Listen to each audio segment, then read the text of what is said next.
강아지들한테 간식을 주는 타이밍이나 그리고 간식의 여러 종류들이 있는데 그 특징에 맞게 주는 법이 다르다고 말씀을 주셨거든요. 그렇죠. 네. 첫 번째는 일단 네. 우리가 간식이라는 보상을 주기 전에 하는 게 뭐라고 그랬어요? 칭찬 용어라고 그랬잖아요. 네네네. 그래서 얘는 칭찬할 때 뭐라고 그러세요? 잘했어. 그렇죠. 네. 그러면 내가 간식 갖고 있으면 사실 얘 아까도 보면 간식만 떨어지게 보지 절대 얼굴도 안 쳐다보거든요. 네, 맞아요.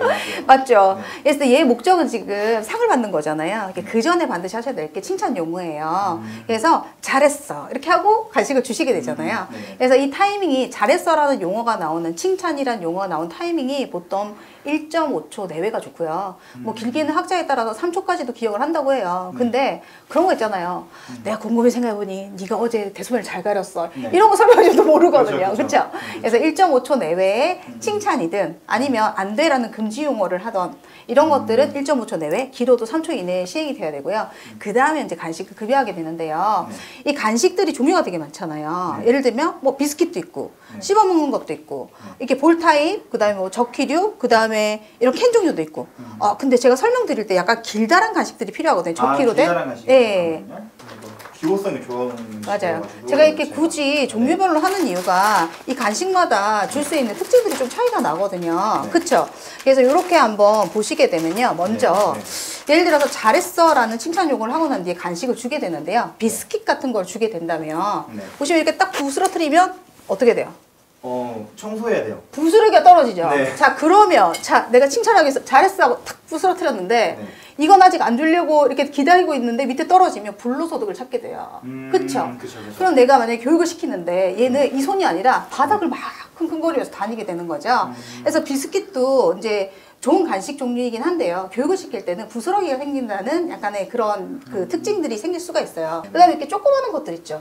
이 조그마한 것들도 보통 이제 그럼 생각하셨을 때 큰 간식을 한 번 먹는 게 되게 기쁠까요? 아니면 작은 간식을 여러 번 먹는 게 더 효과적일까요?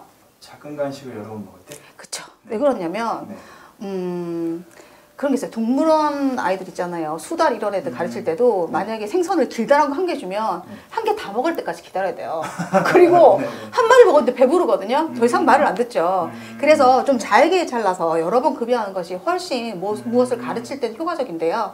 근데 그럴 때도 이게 이제 덩어리가 얘 같은 경우는 사실 이거 꼴딱 삼키면은 거의 식도 라인이랑 두께가 그죠? 맞먹죠. 내려갈 때 좀 부담이 될 것 같긴 해요. 근데 이제 이런 거 같은 경우에는 씹어 먹는 아이들은 뭐 이렇게 다른 그 저작에도 도움이 되고 할 수가 있긴 하겠지만 어쨌거나 조금씩 여러 번 주려면 양도 생각을 하셔야 되기 때문에요. 그래서 이런 것들 잘라서 주게 되는데 또 대형견들은요 너무 작게 주면 살에 걸려 애들이 캑캑거리거든요. 바로 그냥 삼키니까. 네. 그래서 이제 뭔가를 시킬 때는 뭔가 이렇게 주머니 넣었다 나중에 꺼내고 주게 되면 타이밍을 좀 놓칠 수 있잖아요. 그래서 손에 이렇게 쥐고 그리고 강아지들이 이렇게 들고 있을 때 또 처음에는 집중을 하잖아요. 그래서 잘했다 할 때마다 하나씩 급여하기 좋게 이렇게 잘라진 것도 괜찮고요.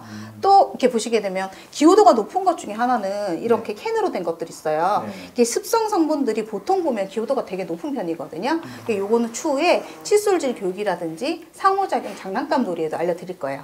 그리고 여기 보시면 이렇게 길다란 저키류 있죠. 저키류는 물론 한 번에 등치가 크다면 두세 개도 먹고 할 수가 있는데 이 쪼꼬미들은 위가 되게 작잖아요. 그래서 또 되게 식탐 심한 애도 어때요? 꼴딱 삼키죠. 네, 그래서 또 목에 걸려서 걸리기도 하니까.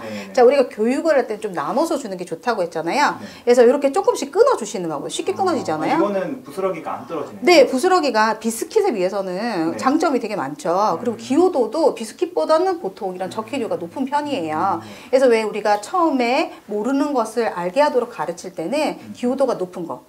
얘가 원하는 것 중에 난이도가 제일 높은 걸로 준다 그랬잖아요. 그럴 때 이러한 간식들이 되게 도움이 되겠죠. 먹어볼까? 자, 이런 간식들은요. 예를 들어서 동글동글한 거 손으로 밀어내기 기법으로 해서 연속적으로 관심을 끄는 기법도 있어요. 그리고 잘했다 그러고 이렇게 하나씩 건네줄 수도 있겠죠. 또 이런 저키류는요. 만약에 제가 보니까 이렇게 세로로 예쁘게 끊어지더라고요. 자, 이렇게 주는 건 어떤 장점이 있냐면요. 요거를 손에다 이렇게 숨기는 거죠.